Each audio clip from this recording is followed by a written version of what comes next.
Hey, what's up, everybody? This is Mia Hall. You are tuned into blackenterprise.com. I am here with author, husband, father, real estate mogul, and so much more, Jemal King. Jemal King, thank you for joining me today. Hey, thank you for having me, Mia. I really appreciate this.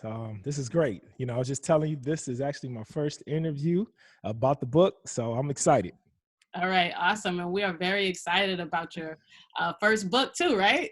Yes, first book. Yeah, first of many. Let's say that. Many. Yes. Okay. So let's start, with, you have on your shirt, 9 to 5 millionaire. I know that you got that nickname from your friends at ET and Associates. So why don't you tell us where the name 9 to 5 millionaire came from? Actually, the name actually came from one person, and that one person is CJ. And so, Mia, when I used to go to the conferences all the time. So I was what you call ETA fanatic. I was going to every single conference they had. And I mean, it was crazy because I've been doing this, ever since like 2014. I went to the first conference ETA ever had. And, CJ, ET, and Carl and them, they used to always see me in the audience. And I would be right in the front, right? I would always be in the front. I would bring people with me. And it was like after the third conference, they was just like, man, we see you everywhere in every single state. It's like, where you from? And I was like, I'm from Chicago. And then they were like, what do you do for a living? That question always come up next, right? People want to know what you do for a living because that kind of says, your money status, how you can afford to come to all these conferences, sit in the front VIP. And then CJ said, like, what you do for a living? I told him, I was like, oh man, I'm a police officer. And then he was like a real police officer, like a police. I was like, yeah, I'm a police officer. And then he was like, oh, okay. And then he was just like, and then he saw me at another conference and he was like, man, hold on, man. Like Chicago police must really be paying y'all really well, bro, because I'm seeing you VIP everywhere. And then it wasn't until CJ actually, it was actually a conference in Miami that they had. It was a marriage conference. And I brought my wife. I brought like several other couples. And at that point, I knew CJ's cousin, her and her husband. I invited them to come out with us. I rented out this yacht in Miami. And I had the yacht take us. Yeah, Morgan. Yeah. Morgan and Wazir. Yeah, I know Morgan. Yeah, all right. So I met Wazir and Morgan, and I actually invited them out to to this little all day party, let's say, on the yacht. And we all came to the conference late, to the actual marriage conference. We came late. And CJ just seen all of us rolling in, and he was looking, and of course, he was just like, he asked Morgan, he was like, man, where was y'all at? And then she was like, oh, Jemal, the police officer? He was like, yeah. She was like, yeah, we was on his yacht, and we was just partying all day. And then CJ was just like, all right, bro. Now, my cousin telling me you got a yacht. Y'all was just kicking it all day. He's like, bro, you got to tell me. He's like, I'm coming to Chicago. I want to sit down with you and talk. And then at that point, that's when he found out that, yeah, the police department was my job. That was my 9 to 5. But then it was at that dinner where he found out that I own a multi-million-dollar real estate portfolio. I own a chain of childcare centers with my wife. Me and my brother, we actually own one of the largest growing security companies in Illinois. And then, and then he was just like, okay, cool. So you own all of these multi-million-dollar businesses and you still have a 9 to 5. And then I was like, yeah. I didn't think nothing of it. I was like, yeah, I still have a 9 to 5. And then he was like, man, you like the 9 to 5 millionaire. And sure enough, that's just, and me and CJ both, he's like, when he said 9 to 5 millionaire, even ET was in the background and he was like, ooh. 9 to 5 millionaire. And then after that, it just took off. And and then now we just been committed to exposing just everyone in the world, to this 9 to 5 millionaire culture. I think to say 9 to 5 millionaire, that's like an oxymoron. Most of the people that work a 9 to 5, not millionaires, and most of the people that's millionaires don't work a 9 to 5. And so I believe that I'm the bridge, I'm the conduit to connect people together and show people that it's possible to live both lives.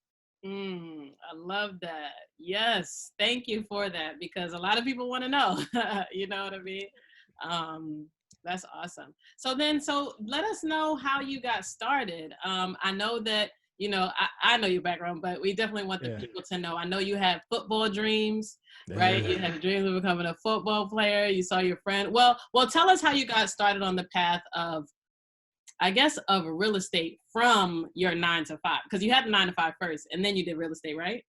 Yeah, yep. So Okay. I had the 9 to 5. Yeah, I had the 9 to 5 by default. So I didn't really want to have a 9 to 5. And just to give you that little, just to give the listeners a little backstory, I had, ever since I was 8 years old, I declared that I was going to be a millionaire. I mean, I used to watch, before MTV Cribs came on, I used to watch Lifestyle of the Rich and Famous. I used to watch people like Deion Sanders and Bo Jackson. I used to see these people. They used to have the nice jewelry. And I used to say, man, I want to be a millionaire. I want to have that kind of life. It was like every time I looked at a person on TV, they just used to smile all the time. They just seemed happy. But then in my community, I used to always see people frowning. People used to hate their jobs. But I was like, why are you working this job if you hate it so much? And it wasn't because they wanted to, it was because they had to.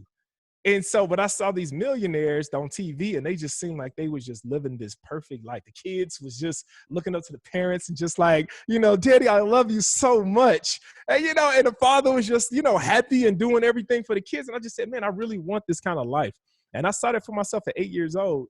And it was just crazy because I declared, like, my dad, all right, so my dad, he used to ask each one of them. So I have 2 sisters and I have a brother.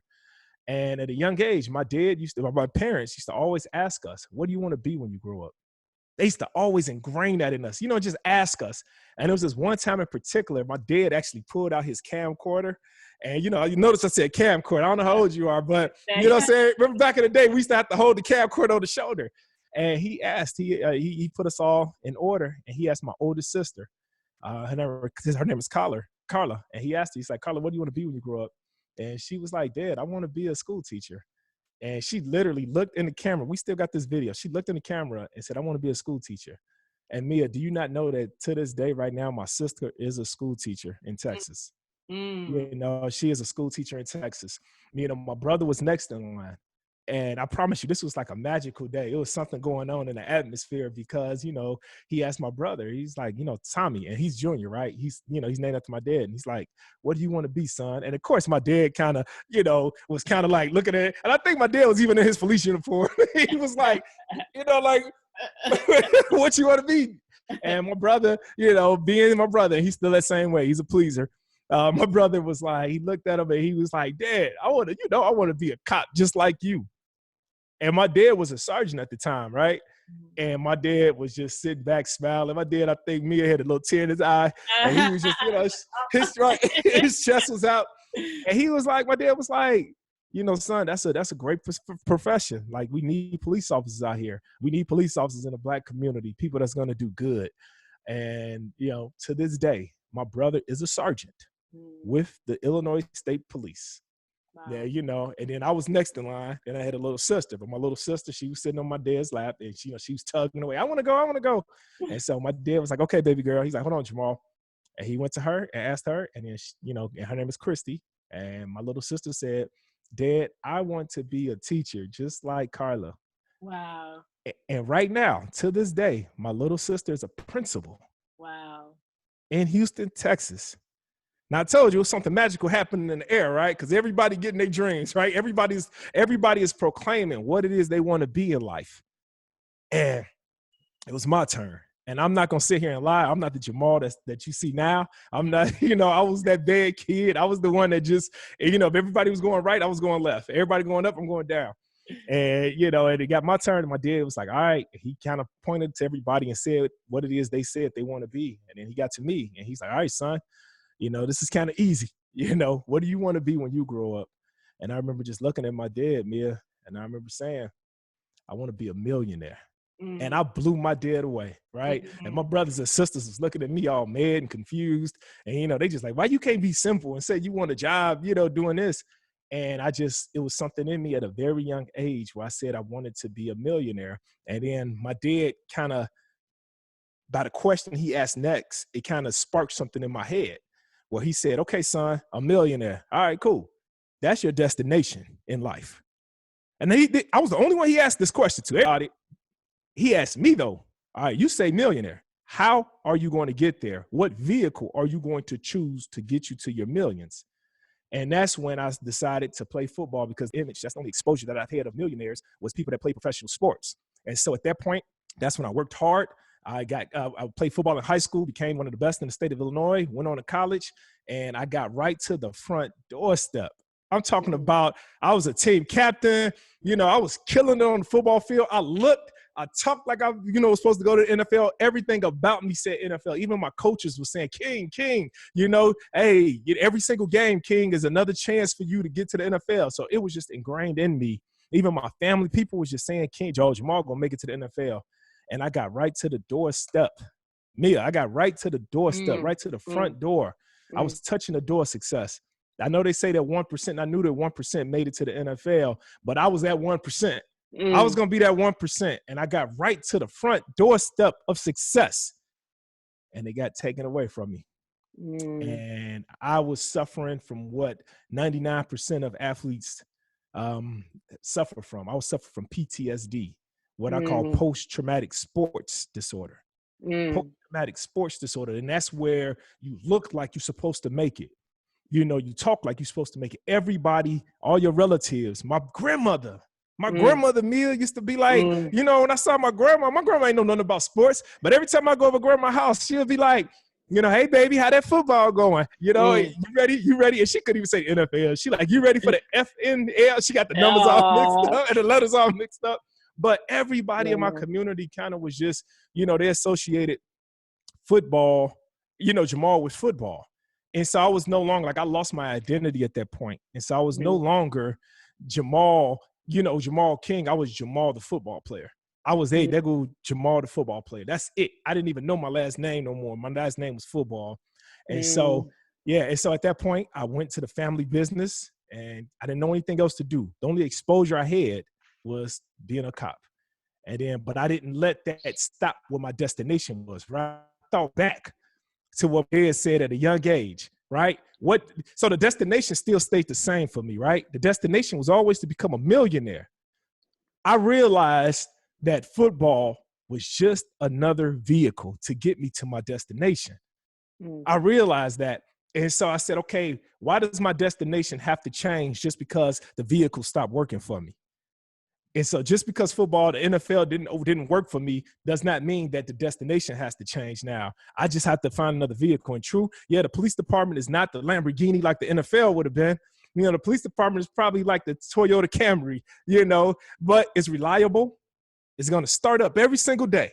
Okay. It's going to still get you to where you got to go to, rain, sleet, snow, or shine. It's going to still get there. And that's exactly what I did. I took on the police, but then at the same time, I still kept the mindset. I still kept the destination in mind to get to my millions. And so a friend of mine who was a teammate of mine, his uncle was a big time real estate investor. And, he was investing in real estate in Chicago, which I didn't know, right? My friend, he played football with me. He was from Detroit, and he came to Chicago one time, and he was like, hey, Jemal, let's go visit my uncle's house. He was in town. He's like, hey, I'm going to be in Chicago. I want to go visit my uncle's house. And he told me where his uncle lived. And I was like, no, man, that's the hood. That's not, I was like, that part of Chicago is the hood. And he's like, no, man, they really fixing it up. They revitalizing the area. And he's like, bro, you should really come. I went with them, and we were standing outside on the porch. And I remember seeing the projects not too far. I was just sitting back like, oh, no, this is not. And sure enough, when he opened up that front door, it did something to me. I'm talking about, I saw like 15-foot ceilings, and I just seen just beautiful. I'm talking about, this house was probably about, I want to say at least 10,000 square feet. And it was just a mansion. And his uncle was sitting there, and he had all these papers on his desk. And I remember his uncle, I didn't see him looking like the police officer looked, I seen him living different. And I remember, and I asked him, I was like, what do you do for a living? And then he was like, oh, I'm a real estate investor. And I was like, real estate investor? And then all of a sudden, hey, Mia, the light bulb went off. And I was like, real estate? Yeah. And then what happened was I saw instantly, when he told me real estate investor, I saw another vehicle, right? And at that point, that's when, I went, and he gave me the information to a real estate broker. And at that point, that's when I started to invest in real estate. And I had other things happen. I had a buddy of mine who played in the NFL, and I went to visit him. And, and I got exposed to how the the 1% live, right? My buddy, Right. you know, he went from having a scholarship to becoming a multimillionaire. And it Mm. was just something about how he was living his life, how he was taking care of his family, how he was doing for them. And it was something that I wanted from that, right? I always, and that's the thing with me, I go for exposure, you know, and that's Mm-hmm. something that I want people to always know, that exposure, you know, I always say your level of exposure determines your level of success. You know, what are you Mm. being exposed to? And I think a lot of times in our community, we just are exposed to the things that's in our surroundings. And so that's why we do the exact same thing that everybody else is doing. And so that's why I'm a big proponent of exposure. You got to step outside of your community, you know, and get this exposure. So then it's something that happens when you get exposure. It's just something where it just don't sit right inside of you no more. You just gotta you gotta go get it. You just, once you've been exposed to something and you go back home, you never go back home the same. Mm. And I think that's what happened to me in life. It's been several times when I've been just hitting my stomach, just with knocked out with exposure. And I just constantly keep changing based off of that exposure. And so Mm. I went and I got my first property, and it was crazy because that first property was making me more money than what I was making on my police job. Wow. And so, Already. yeah, already that first property, At the first, first one property, time. the first property, that's just show you what exposure puts you into the front of the line. I like to say Mm. Mm-hmm. it takes away years and years and years of trying to figure it out. And it puts you right into the front of the line just by the guidance of this person. You know, he introduced me to a real estate broker that he used. They went and showed me exactly the blueprint. And I went from making $1,200 every 2 weeks as a police officer to netting $3,000 a month off of my first property. Wow. Wow. Was it a multi-unit? I Yeah, don't think I yeah, ever described. Okay. Okay. it was a Your first multi-unit. It was property a is a multi-unit. four-unit. Okay. Yeah, my first property was a 4-unit apartment building. I mean, it had 4 apartments to it, right? Nice. Each apartment was bringing in $1,000 a month net cash flow. Nice. I bought it for $125,000. I had to only do $25,000 worth of improvements to it, and at that point, I was into it for $150,000. And my Mm. mortgage was nothing but like a little bit over $1,000. And so I was Mm. bringing in $4,000 gross cash flow every single month. After I paid my mortgage, I was netting $3,000 a month. I couldn't believe it. I was only Mm. 22 years old. And, you know, Wow. so at that point, you could imagine I was on the fast track to getting back to what my dream was. Okay. Wow. Wow. I mean, amazing. And of course, you know what I mean? Like I can just, go from there, from there, from there, but I don't want to give away the whole book. You know what I Yeah, mean? yeah, right, right, right. So tell me, in the book, right? What are people going to get? Because, you have so many stories, right? I mean, Mhm. even being a police officer, you know what I mean? Like you didn't have just a regular 9 to 5, you know what I mean? Like they call you 9 to 5, but we know a police officer is probably one of the hardest professions, if not the hardest profession, you know what I mean, in the country. Yeah. So what do we see, what give us like a preview of, what people will get when they walk through the book, and even your process in writing the book. I mean, it's your first book, so Yeah, I know yeah. it's a lot, but It was, let us know. yeah. I took on the book almost like I would renovate a property. So as you Okay. know, I've renovated over hundreds and hundreds of properties. And what I do every time I renovate a property, I got to come up with the vision of the property, right? And then I got to come up with the blueprints of it. And then you break it down section by section. And in the beginning, I'm not gonna lie, I was frustrated. But then once I took it back to real estate, and I was like, oh, okay, I get it now. And then of course I had the help of CJ, to help me out a little bit, just a little bit. So Get some yeah, nudges. but what you're gonna get in the book is you're gonna take a ride with me, right? You're gonna Okay. literally take a ride through my life, and you're gonna see just about how you can have something planned in your life, and you can get right to the doorstep of that, and then disappointment takes place. But Mm. I think a lot of times in life, we feel like that when something doesn't happen the way we planned on it, that our life is over with. And this book is nothing more but showing you that it's just the beginning. It's not the end. It's literally just the beginning. And for every door that's shut, 2 more opens up. It's up to you. So Mm. it's high and it's low, right? It's showing you how I started off, and then how I was accomplishing everything, and then all of a sudden how everything got taken away, like the NFL. And then my low point was joining the police department. And then I said, you know what? I felt a little bit of pride because I was doing what my brother, my father, my mother, were doing. They were all police officers. And then how I got into a shooting, where somebody actually shot at me. I didn't even pull out my gun, so I don't even like to say a shooting, and how I almost lost my life. And then not only did I almost lose my life twice, and they hear about that in the book, but how I almost lost my job at the same time, and how I was just sitting back like most Americans, right? We think that, job security has job security to it. So the same way how 9 to 5 millionaire is an oxymoron, job security is even a bigger oxymoron. There's no such thing as job security. You're only as secure as your job make you. And so, and I found this out. I found all of this out at a young age, at a young time period in my police career. I was only like 2 months in when the shooting actually took place. And like I said, that night, I will never forget. I called that night my wake-up call, because that was the call that I got that would change my life forever.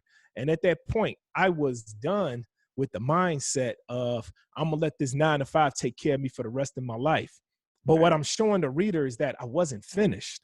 I wasn't finished with the job. I wasn't silly enough to just say, hey, I quit today, which, don't get me wrong, most people probably would have quit.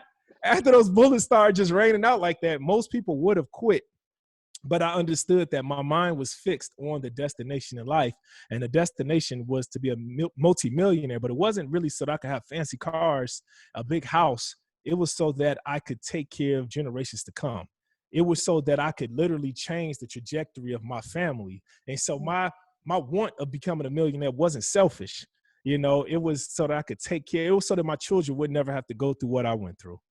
I still had that image of wanting everybody over my house and just smiling and, and just taking care of everybody. That image that I saw, everybody was just happy, where the kids is just, looking at, their father with pride, and I'm looking back at them and, and everything was just good. Plaid. I always had an image of my children wearing plaid outfits to school. That image just didn't come from nowhere, though. It came from when I got the exposure from my friend. And so, and it's crazy because everything that I saw, right? Everything that I saw that day when I went and visited my friend in the NFL, I now have, I now have. So this book is just about, it's about getting that exposure. It's about how to get the exposure. It's about the practical steps to take in life to keep going. It's about overcoming disappointment. It's about, it's just about coming up with a plan and a vision for your life. It's about having faith, having crazy faith throughout life. And like I said, I don't want to tell all the stories, but no, they got to buy the book. But it's not just a book. It's not just an autobiography about myself. It's literally step by step, how to make your 9 to 5 work for you. How to get out of life. Matter of fact, it's about how to identify. One big issue that I have and that the book kind of breaks down is that most people in life, they have made their jobs the destination, right?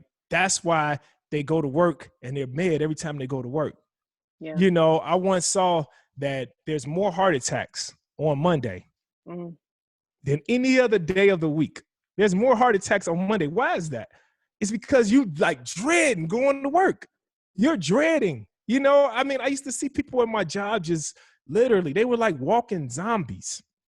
But they would go to work every single day and they would just eat the same food. They would say the same things. It was like, it got to the point where I used to watch people and I would start writing down like people's schedules, like what they're doing. People would go stop. You'll be talking. I'll be like, okay, cool. In the next 5 minutes, my partner about to say he need to get a cup of coffee. And sure enough, like clockwork, he'd be like, Jemal. And I'm like, and I'm playing, pretending like I don't know what he's going to say. And I think I want to get a cup of coffee. And then after he got the cup of coffee, it was always like an hour later, he would go light up a cigarette and smoke the cigarette. He was doing this for like 10 years. And I was just like, man, it's almost like we're in a movie where it's just like, it's nothing different. And the only reason why, he was doing this because he didn't have anything else set for himself. He didn't have any other vision. Like he made this job the final destination. And so once you make your job, so your job is nothing more than the vehicle to get you to your final destination. And that's what this book actually breaks down. It shows people that there's so much more to life. There's so much more inside of you. You are not your job title. You know, at one point I thought that I was Jamal, the football player. That's all I identified myself with, was a football player. But it wasn't until I started realizing that football was a vehicle. I don't know what kind of car you drive, but whatever that car name is, and I don't care if it's a Lamborghini, I don't care if it's a Porsche or whatever, you are not your car, and your car is not you. Your car is only designed to take you to where you want to go in life. And so that's what this book is showing people. Like, you know, there's so much more. There's so many other places for you to go to in life. But first thing you got to do is you got to write out what it is that you want. And that's something I always ask people. What do you want? Like, what do you want in life? And I found out that 99% of people don't know what they want in life. They don't know. And that's called that joy riding through life. When you just don't have a clue where you want to go. So if your job is your vehicle and you don't have a clue where you want to go through life, you spend 10, 20, 30 years just joy riding through life without a purpose. You have no purpose. And that's why all of a sudden now you turn 65 years old and now it's time for you to retire and you just don't have a clue what to do. You're not prepared for retirement because you never set a destination. You never work towards that location in life that you're trying to get to. But when you understand where you're going in life, well, oh my God, when you understand where you're going in life, then every single day you come to work with a whole nother purpose. So when I was a police officer, I was just coming to work smiling every single day while everybody else was looking mad. And the reason why I was smiling because I knew that this wasn't the final destination for me. I knew that with every single check they were giving me, I was investing it into real estate. And then I knew that that vehicle, real estate now, would take me somewhere else. And the money I was getting from real estate, I put that into the daycare centers. And then with the money from the daycare centers, I put that into the security company. I was building my portfolio. I was building my life. And so everything that I did just opened up a door to something else. Wow, I'm glad that you mentioned your other businesses because, of course, you know what I mean. Black Enterprise, they do want to know about your businesses. You know, I thank you for the word because you know you preaching good, you know, over here. But yeah, I mean, shoot, with this mindset, you were not only able to come out of your 9 to 5, not come out of because you were still in it, but you know, come off your 9 to 5, you know, whenever you were working, and you know, in between time, and you know, on your breaks, you know, you were able to manage your real estate portfolio. But then, you know, I know that you and your wife Camille, right, started the daycare centers and then the security company. Can you just talk like a little bit about like, okay, so from the real estate, how did you get into the childcare centers, and then you got the security company, and then is there another business after that? Because I know it says 4 multi-million-dollar companies on your bio, so I was like, let me just make sure that I'm getting like everything. I'm covering all the enterprises because you know you're embodying Black Enterprise right now. Don't worry. Sometimes I forget myself. So I manage my multi-million-dollar real estate portfolio. Right. I actually have a construction company. Right. Oh, yes. Okay. Yeah. That develop properties. And then we have the chain of daycare centers. All right. And then we have the security company. And then now I have like all of my intellectual property. So I have the Make Real Estate Real online course, which teaches, it's the #1 real estate course in the country right now, right? And so it teaches people how to transition from their 9 to 5 into, so it's not just enough for me to say, hey, you need to find something to do, another vehicle outside of your 9 to 5, right? I gave people the blueprint. I actually showed them step by step and Make Real Estate Real on how I did it, how I had a purpose for every property that I purchased, right? And so I show people in the course, and now we have thousands of people all across the country and a few across, you know, in the world that's making real estate real for them. And so now that has become a multi-million-dollar business just within a year's time. And so, yeah, so I don't know how many businesses that is, but it's growing. It's growing by the day. Multiple. Right. Okay, awesome. Yeah. So you definitely have a lot of enterprises. I will say, you know, since we keep on going, who were some of your biggest inspirations, you know, in business? Let's say, you know, in running your real estate company, I know it was your friend's uncle. In motivation, I know it was ET and, you know, and CJ. Anybody else that you look to that were entrepreneurs and, you know, kind of gave you either, you know, people that you follow or, you know, gave you like tips or tools to use for your business? Yeah, it's crazy that you asked that question because there's not like one person, if that makes sense. You know, it's crazy because in my community, now if you ask several people that's friends of mine that know me, they'll say me, right? They'll say probably Jamal, but there wasn't many people in my circle that was before me that I knew personally, right? I still remember when I first made over $1 million and I had to pay $245,000 to the IRS in 1 year. Mm-hmm. And this was And at 24, right? You became a yeah, this is millionaire? about 24 years old. Yeah. And I remember when I had to pay that kind of money. And I remember my dad, I call him, Superman, right? My dad got an answer for everything. I'm talking about me. You ask my dad whatever. My dad could tell you things. He could tell you whatever's going on in other countries. He's just that. My dad is what you would call the neighborhood wise man, right? Everybody Okay. would come in to ask questions. And I remember going to my dad, and I remember saying, "Dad," and I was like, "Man, I got to ask you a question." And I was sweating. He's like, "You all right, son?" And I was like, "Man," I said, "Dad, I made $1 million last year," and I was like, "I got to pay over $240,000 in taxes." And I was like, and I was investing the money, right? So I didn't have the cash in the bank because I was reinvested in more real estate, and I had to pay over $240,000 in taxes. And my dad was like, he's like, "You made $240,000?" And I said, "No, no, no, no. I made over $1 million. I have to pay $240,000 to the IRS. What should I do?" My dad was blown away. I think he was Wow. seeing me buy properties. He heard about me buying properties, but he had no clue. So he was like, "Son, you're on your own on this one." That was the first time in my Mm, life I ever heard my dad couldn't answer a question. And mm, so what I did, I would go and just start researching stuff. It got to the point, even with the daycare centers, Camille and I would go to other daycares and we would like knock on the door. We had my oldest daughter now, but we had her as a baby, and we would go to daycare centers and we would literally act like we was going to enroll our daughter in a daycare center, and we would just be snapping pictures. I would walk around my phone and I would just be snapping pictures on how they set up their daycare. Some people, we would actually ask and say, "Hey, can you help us out?" Some people would. Some people would tell us to get out of here. Even with the security company, I learned security from the police officers. So it's crazy. The teachers that mm, we actually hired in daycare taught us really childcare. And the mm. police officers that work security were the ones that actually teach us how to run a security business.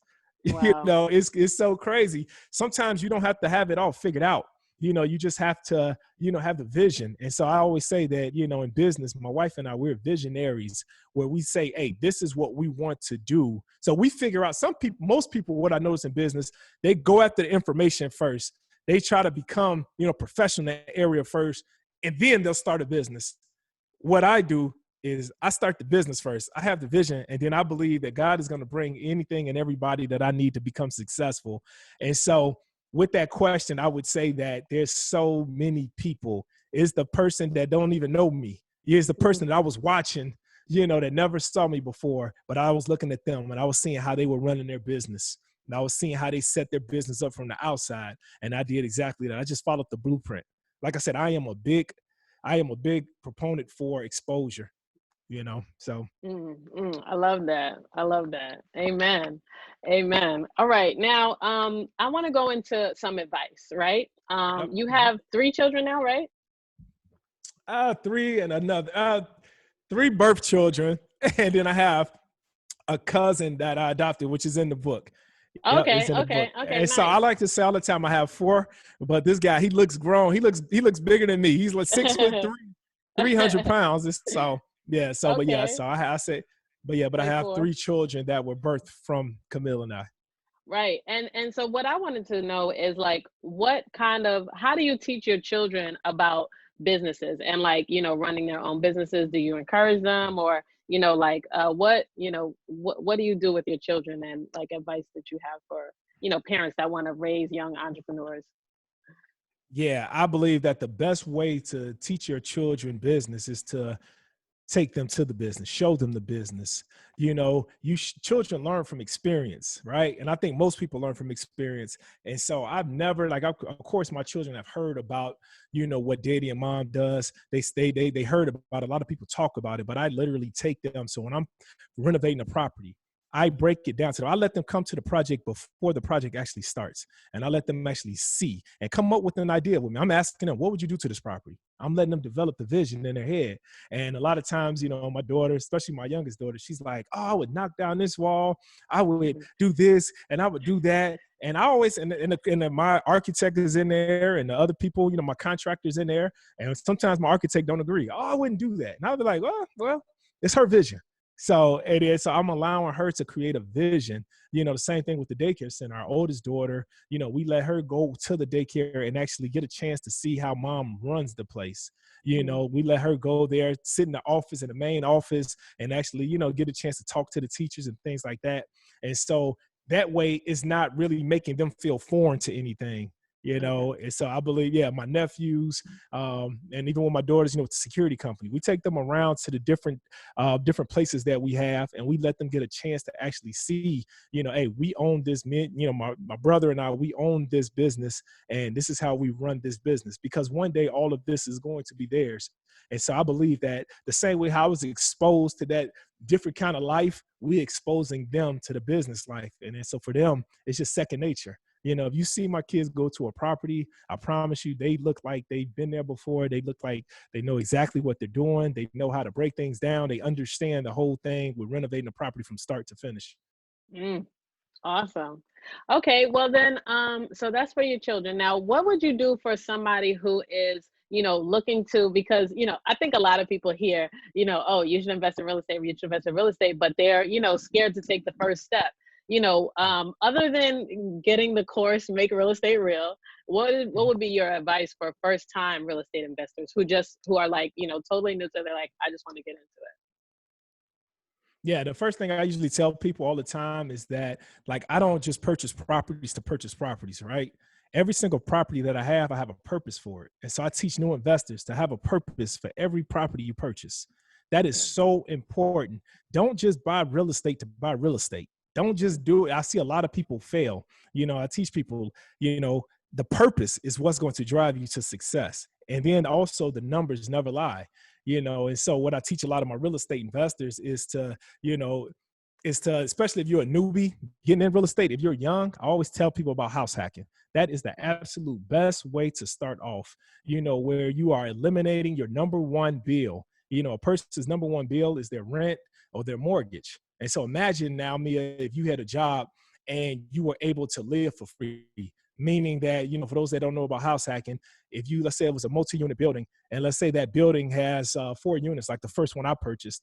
And let's say if you lived in 1 unit, right? And the other 3 units now are covering the mortgage to the property, and you'll possibly net some money every single month in your pocket. So now you are eliminating your number one bill. So now imagine now how you're starting off in the green in your life. So I tell newlyweds, I love my younger people, my younger couples. I'm like, look, don't be in a rush to go fall for the American dream where you go get the big old house, the white picket fence, the car. You are automatically starting off in the red. You'll be working forever. But if you start off house hacking like this, then now you're able to have freedom. And that's what it's all about.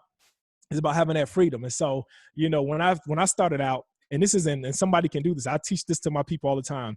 When you come up with that purpose, so my wife and I, we have a building that takes care of our vacation expense, right?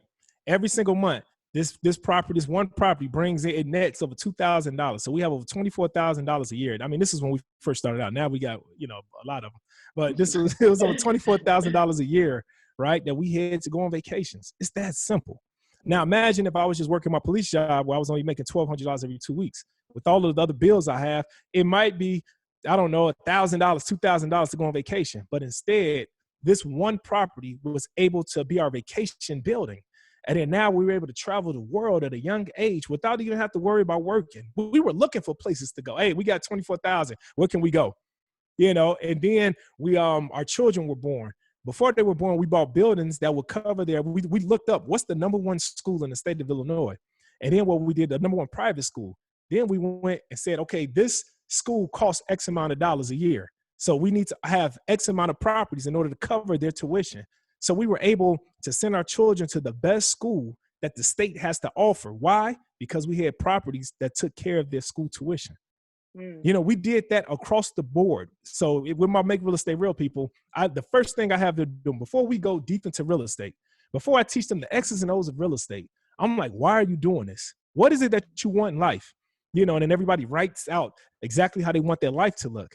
And then I'm looking at their life, and a lot of people on there like, I want my kids to go to this school, but yet they go to the public school because it's free, because I can't afford it. I travel to Mississippi or to Florida every year, but I want to travel to Europe, but I can't go because it costs X amount. So now imagine how your life can change if you had a property to take care of that. So getting the real estate, me teaching you real estate is easy, but coming up with the purpose behind every single property you purchase is hard. I think I want to get a property for me to be able to order from the left side of the menu. You know, I know that's your thing. So that's what I need my property for. You know. Okay, no, for sure. Okay, so that being said too, I wanted to do a little game because I know that's your thing, eating off the left side of the menu. So I wanted you to tell me, this is going to be rapid fire questions, okay? Okay, all right, let's go. And none of these are really, well, a couple I think are off the left side of the menu, but we can start here. Okay. Okay. Coffee or tea? Coffee. All right. Dunkin' Donuts or Starbucks? Starbucks. All right. Harold's or KFC? Harold's. All right. All right. Bulls or Bears for Chicago? Or you can't pick. Bulls? Yeah, I'll say Bulls. Yeah, I'll say Bulls. Okay. Are you more winter? Bears are making me mad. Okay. Are you more winter or summer? Summer. All right, me too. Beach or cabin? Oh, I'm about that beach life. Yeah, I'm about that. I like to, you know what I'm saying? I'll be in the gym sometimes, so I gotta, you know, gotta keep it healthy. Okay. Cool. And then steak or salmon? Oh, you know, I'm a salmon fanatic. Okay. Oh, but I am a steak fanatic. Please don't make me choose between them two. Okay, because I usually get both, and I usually get that. So, and that's what the left side of the menu. Oh yeah, that's what the left side of the menu. Yeah, I'm all about that Wagyu life. Okay, cool. That was my last question. So that's good to end it on that. Thank you. All right, good stuff. So last things that you want to say, any final words that you want to give the people, the Black Enterprise readers, whether they're young, old, want to quit their 9-to-5 or want to keep their 9-to-5 and still become a millionaire. Any last thoughts? Yeah, I would definitely say, and especially like in the end of the book, it talks about crazy faith.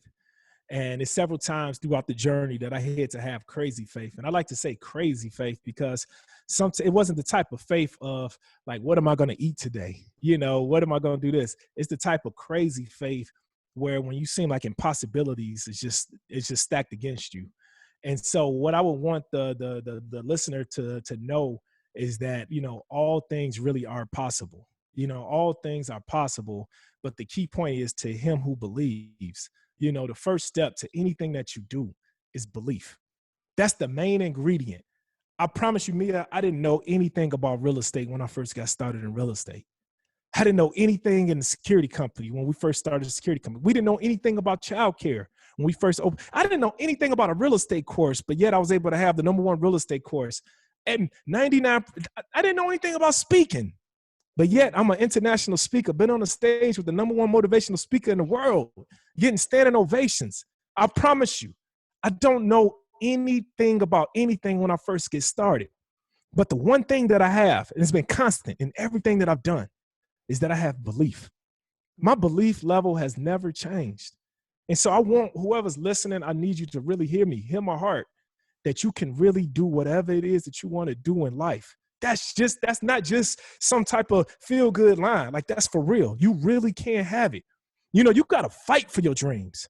You have to literally go after your dreams. You got to go after what you want in life. You can't sit here and become a victim of life. And I promise you, I've seen so many people, Mia, just die. I've seen so many people pass away without ever really getting a chance to live. They never got the opportunity to live in life. And I'm sitting here telling you, you got one life to live. And the key point is live. There's a lot of people that's breathing, but they're not living. They're not living. They're not experiencing the full experience of life. And I just want everybody to know that you really can. You really can have the type of life that you want.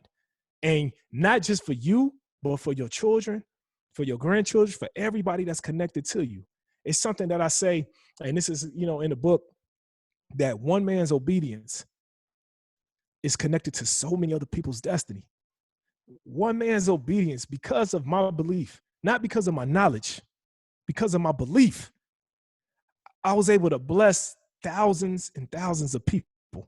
I'm getting messages from people telling me, like, Jemal, like, I was on the brink of divorce, and because of your story, my marriage is saved. Jemal, I was on the brink of being homeless. I was on the brink of losing my job. I was on the brink of whatever it was. But because of your story, because you believed, and because you stepped out there and you did what you did, now I'm doing what I'm doing in life. So to the listener that's listening right now, one man's obedience is connected to so many other people's destiny. Who's waiting on you to do what you're supposed to do in life so that they can be who they're supposed to be in life? That's what I want the listener to know. Well, y'all hear it. Y'all hear it, and y'all heard it here first, man. Thank you so much, Jemal, for coming on today. Make sure y'all check out the book, 9 to 5 Millionaire. Listen, it's an oxymoron, but this man made it happen, and he's teaching you how. He's teaching you how to do the same. So make sure you visit blackenterprise.com for this interview, and we'll see you next time. And follow Jemal at 9 to 5 Millionaire, right? Tell them where they could follow you. That's right. You can follow me at 9 to 5 Millionaire, and you can actually get the book at www.9to5millionaire.com. Bam, there it is. Boom. And you can learn about real estate. And you can learn about real estate at makerealestatereal.com if you're looking for another vehicle.